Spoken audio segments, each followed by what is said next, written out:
Hi, everybody. We're talking today about public order and the church. So, again, we're going to be looking a little bit at England again because it's going to tell us a lot about what's going on. Maybe not at this point in Europe, but very soon in Europe and in America, about sort of how the changing economy changes the social stuff, which changes the political stuff, and they're all sort of interacting with each other. And the church is going to play a role in this. So that's what we're going to talk about today. So what we're going to do is we're going to start by talking about the Industrial Revolution. So you read Bernard Mandeville, and Mandeville really was, this Fable of the Bees was really talking about this idea that old school always used to think about things, it's all about virtue, how I treat my fellow person. New school way, society's pretty big. I don't even know everybody. In fact, what ends up happening is because of the vice in society, that's the thing that makes the economy run. If people want stuff, they go buy stuff. And by buying stuff that they want for themselves, that keeps the economy going. Everybody wants it. If you pull those things out, if everybody becomes a good person all of a sudden, the whole thing collapses. That's the whole thing about the Fable of the Bees. And that's where we're starting to get this sort of shift towards what we really do start to think about today as capitalism, free market, that to almost the extent that our economic purchases are somehow separate from our virtue. In fact, what is important is the freedom to choose what we want to choose as opposed to doing what is considered right.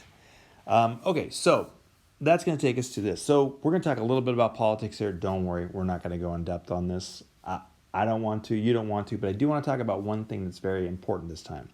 The Industrial Revolution is happening, and we talked about that last week, sort of what happens there. Let's talk about these political effects very quickly. So in England at this point, early 1700s, so this is when the Industrial Revolution really isn't happening yet. Remember, you have the putting out system, all that kind of stuff. What you did have is you have just after the 1688. Remember what's in 1688? That's the Glorious Revolution. William and Mary came, and then a couple kings later, you end up with the Hanovers.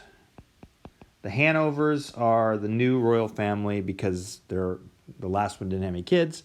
So the new royal family, they're the next in line. They're coming from Hanover in what's going to become Germany. Anyways, here's the thing. Early 1700s, the political parties have divergent interests. The Whigs, you don't have to know the names of these parties. I'm just throwing this out here. The Whigs like the merchants, or you might say the people who made money off of trade, the empire, all that kind of stuff. The Tories were big fans of craftsmen, artisans. Okay, that's great. That tells you something about sort of how things were split. Here's the thing I really do want to point out, though. By the mid to late 1700s, as the Industrial Revolution starts to transform society in all those ways we were talking about, there's a convergence of party interests. The merchants, the craftsmen, and the artisans are all starting to become this group that we're going to call the capitalists, which Karl Marx is later going to call the bourgeoisie, but essentially the people who are making money, who own the means of production, etc., etc. And as they start to see similar interests in capitalism, those two parties start to want the same thing. So let's talk about what they want. Let's talk about Parliament for a second. So here's Parliament, parliamentary goals. Parliament wants two things, okay? So thing number one, there's an ideology, and this is how it's going to be said, and tell me if you can hear this in sort of America today. The good of Britain equals the good of the British citizen. So that goes kind of both ways on this. So let me just talk about this, what I mean by this first, or what they meant by this for a second here. So let's think about capitalism for a second. Capitalism is you get to buy whatever you want to buy. If you demand this thing, that thing is supplied in the marketplace. That's good for you. And as long as all that's happening, in very similar way to your Fable of the Bees, as long as that's happening, Britain is succeeding as well. So what is the good then? The good is economic growth. Economic growth has always been a big deal, but now it becomes a national big deal. This becomes a really important thing in terms of how do you know things are going well? I'm making money. In the same way that you might say that about your own life. How do I know things are going well? Because 5 years ago I was making $50,000 and now I'm making $60,000. Things are going good. And the way this is done, that we kind of sweep under the rug with a lot of this stuff, is imperialism. Imperialism is the means of economic growth. As Britain is in the 1700s, it's still not the British Empire that we know yet, but it's definitely starting to dig a little deeper into India and South Asia, for example, along the coast in places of Africa. We know about North America, which is going to, at the end of this, at least the colonies, the American colonies, are going to have sort of a breakout. But this sort of global trade, global domination of the world becomes a big part of this. And so we have to keep doing more of this to get more of this because of this. And that becomes sort of, again, a self-fulfilling prophecy that sort of drives not just Britain, but really the world for the next 150 years. The second thing that's going to be part of parliamentary goals, and this is going to be more of an internal thing, and that's welfare measures. So welfare is essentially where, old days, if I don't have enough money and I can't afford to eat, what happens to me is I die of starvation. Period. That's it. Today, if we think about how we do things today, if I don't have enough to eat, the government provides some sort of baseline welfare. We've essentially said in our society that we're not going to make a completely equal society, all communism, stuff like that. But there's definitely a line by which if you fall below, then the state will help you out. That is sort of welfare. And it's in really in the late 1600s, but then the 1700s, we start to see welfare start to develop in a way that looks kind of like the welfare of today. There are these new systems to help the poor, which, again, I just want to be clear, that sounds really good. But let's talk about why that's the case. So the obvious first question here is charity. And you're going to hear a lot of things, well, you won't hear it, but during that time, there'll be a lot of people talking about we should do this for charity reasons. That's true, but that's really not what's driving the state to get involved in this.